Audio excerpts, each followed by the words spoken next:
ബാർക്കോഴ വിഷയത്തിലും മുന്നണി വിപുലീകരണ കാര്യത്തിലും LDF-ൽ കടുത്ത ഭിന്നതയുണ്ടെന്ന് വ്യക്തമാക്കുന്നതായിരുന്നു പന്ന്യൻ രവീന്ദ്രന്റെ വാർത്താസമ്മേളനം. കോഴ ആരോപണത്തിൽ KM മാണി രാജിവെച്ച് ജുഡീഷ്യൽ അന്വേഷണം നേരിടണമെന്ന ആവശ്യത്തിൽ ഉറച്ചുനിന്ന പന്ന്യൻ ഇക്കാര്യത്തിൽ CPI ഒറ്റയ്ക്ക് പ്രക്ഷോഭത്തിലേക്ക് പോവുകയാണെന്നും പ്രഖ്യാപിച്ചു.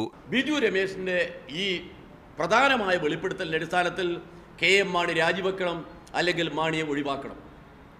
രാജിവെക്കുന്നതോടൊപ്പം തന്നെ ഒരു ജുഡീഷ്യൽ അന്വേഷണം നടത്തണം. പ്രത്യക്ഷ സമരത്തിൽ പോകാൻ കമ്മ്യൂണിസ്റ്റ് പാർട്ടി തീരുമാനിച്ചിരിക്കുന്നു. ഇടതുപക്ഷ മുന്നണി എന്ന രീതിയിൽ ഒരു യോജിച്ച സമരമാണ് ആലോചിച്ചത്.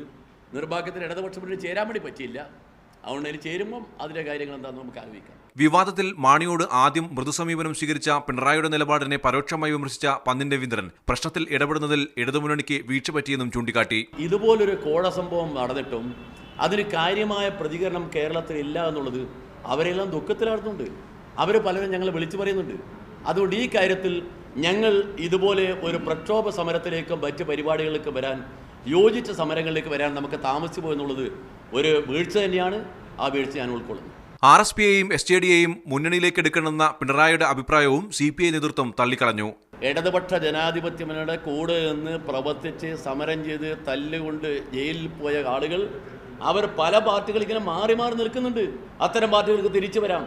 അത് ഞങ്ങൾ അന്നേ പറഞ്ഞ കാര്യമാണ്. മീഡിയ 1 തിരുവനന്തപുരം.